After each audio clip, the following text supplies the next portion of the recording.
അസുഖബാധിതനായ ശേഷം അതിൻ്റെ ഒരു അപകട സാധ്യതയെക്കുറിച്ച് അറിഞ്ഞതിന് ശേഷം എങ്ങനെയായിരുന്നു പുള്ളി?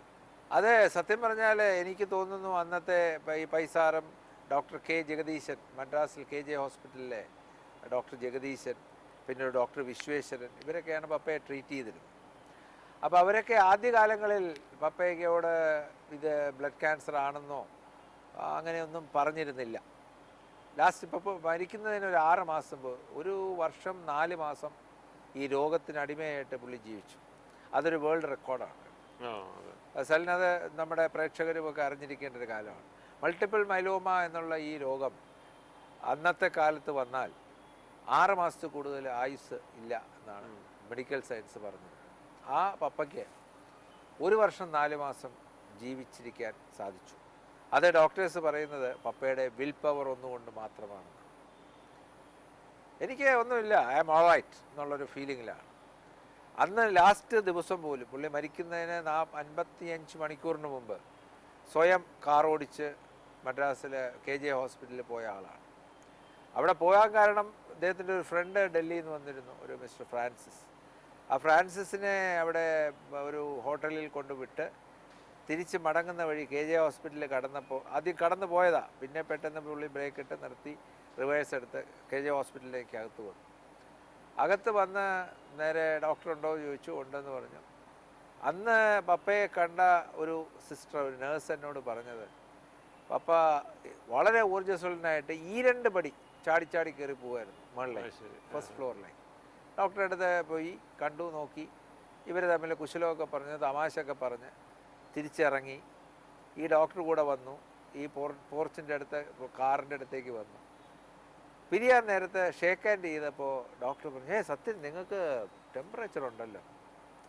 അപ്പോൾ തമാശന് പപ്പ പറഞ്ഞത്, തനിക്ക് ആരാടോ ഈ MBBS ഡിഗ്രിയൊക്കെ എന്ന് പറഞ്ഞ് പുള്ളി പൊട്ടിച്ചിരിക്കുകയായിരുന്നു. എനിക്കൊന്നുമില്ല, ഐ ആം ഓൾ റൈറ്റ്. ഇല്ല സത്യം, നിങ്ങൾക്ക് നല്ലോണം ടെമ്പറേച്ചർ ഉണ്ട്, തൊട്ടൊക്കെ നോക്കിയിട്ട് പറഞ്ഞു, നമുക്കൊന്ന് ചെക്ക് ചെയ്തിട്ട് പോവാം. ശരി, നിങ്ങൾക്ക് നിർബന്ധമാണെങ്കിൽ എങ്ങനെ ആവാം.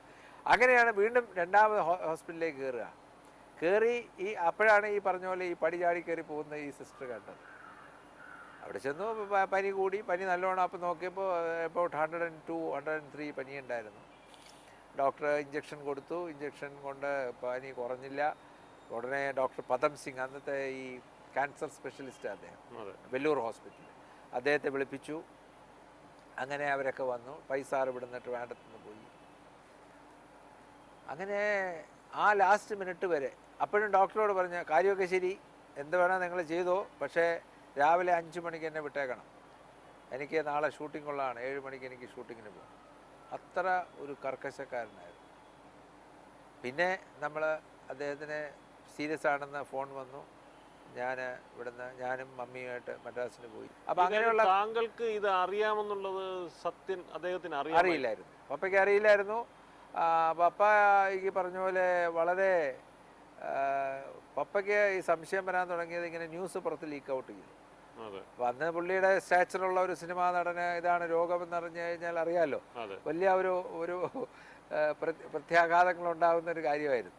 അപ്പം അന്ന് കൊല്ലത്ത് ഒരു വലിയൊരു പബ്ലിക് ഫങ്ഷന് ഈ G. വിവേകാനന്ദൻ സാറ്, പപ്പ, ഇവരൊക്കെ ഉണ്ടായിരുന്നു. അപ്പം അന്ന് പപ്പ ഒരു പ്രസംഗം, വളരെ സരസമായിട്ടൊരു പ്രസംഗമൊക്കെ നടത്തി. വന്നിരുന്നിട്ട് തൊട്ടടുത്തിരുന്ന വിവേകാനന്ദനോട്, എടോ എനിക്ക് ബ്ലഡ് ക്യാൻസർ ആണെന്ന് പറയുന്നു, ശരിയാണോ? അപ്പോൾ ഇങ്ങനെ ഞെട്ടിപ്പോയി. പപ്പയ്ക്ക് അറിയില്ല എന്നുള്ള ധാരണയില്ല പുള്ളി ഇരുന്ന്. അല്ല, ഇത് ആരത് പറഞ്ഞ്, എന്താണ് സത്യം ഇങ്ങനെയൊക്കെ പറയുന്നത്? അല്ല, എനിക്കിങ്ങനെ പലരുടെയും കത്തുകളിൽ എഴുതി ചോദിക്കുന്നു, ഫാൻസൊക്കെ എഴുതി ചോദിക്കുന്നു, സാറിന് ഇങ്ങനെ ഒരു രോഗമുണ്ടെന്ന് പറയുന്നു, ശരിയാണോ? എനിക്ക് തന്നെ അറിയില്ല ശരിയാണോ ശരിയല്ലേ. പറയടോ, ഉണ്ടെങ്കിൽ പറ എന്നൊക്കെ ഇങ്ങനെ തമാശ രൂപേണ വിവേകാനന്ദ സാറിനോട് പറഞ്ഞു. പുള്ളി പോലും അപ്പോഴും അത് നിരസിക്കുകയാണ് ചെയ്തത്. കാരണം വളരെ ഡൈനാമിക്കായിട്ടുള്ളൊരു മനുഷ്യൻ, ജീവിതത്തിൽ ഒരു സെക്കൻഡ് പോലും പുള്ളി വെറുതെ ഇരിക്കില്ല. പുള്ളി വളരെ ഫാസ്റ്റാണ്, വളരെ ഡൈനാമിക്കാണ്. അങ്ങനെ ഒരു ദേഹത്തിന് ഇങ്ങനെ ഒരു രോഗം ആണെന്നറിഞ്ഞാൽ എങ്ങനെ റിയാക്ട് ചെയ്യുമെന്ന് ഡോക്ടേഴ്സിനൊക്കെ സംശയമുണ്ടായിരുന്നു. അതുകൊണ്ട് ആയിരിക്കണം അവർ അറിയിക്കാത്തത്. പക്ഷേ പപ്പയ്ക്ക് ഈ സംശയം ഉണ്ടായിരുന്നു. പുള്ളി ഇങ്ങനെ ഇടയ്ക്കിടയ്ക്ക് പറയുമായിരുന്നു, ചോദിക്കുമായിരുന്നു. പിന്നെ അവസാന കാലത്തെ 6 മാസത്തിൽ പുള്ളിക്ക് ബ്ലഡ് ട്രാൻസ്ഫർ ചെയ്തിരുന്നു. അവസാന കാലത്തൊക്കെ അദ്ദേഹം താങ്കളോട് ഉൾപ്പെടെയുള്ളവരോട് എന്തെങ്കിലും മരിക്കുമെന്ന് മനസ്സിലാക്കി സംസാരിച്ചിട്ടുണ്ട്? ഇല്ല, ഒന്നും പറഞ്ഞിട്ടില്ല.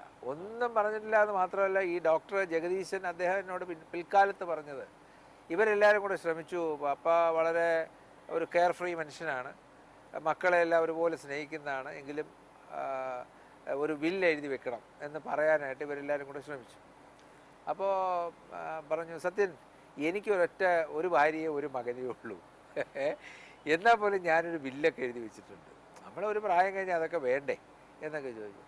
അപ്പോൾ പപ്പ പറഞ്ഞ മറുപടി, ഡോക്ടറെ, എനിക്ക് 3 മക്കളാണ്, അവർ 3 പേരും അവർ 3 പേരെ ഒരുപോലെ ഞാൻ സ്നേഹിക്കുന്നു, സ്വത്തിന് വേണ്ടി ഇവർ 3 പേരും ഒരു പ്രശ്നം ഉണ്ടാക്കില്ല എന്നാണ് എൻ്റെ വിശ്വാസം, അതുകൊണ്ട് എനിക്കൊരു വില്ല് എഴുതി വെക്കേണ്ട കാര്യമൊന്നുമില്ല എന്ന് പറഞ്ഞ പുള്ളി അതിനെ അങ്ങ് തള്ളിക്കളയുകയാണ് ചെയ്തു.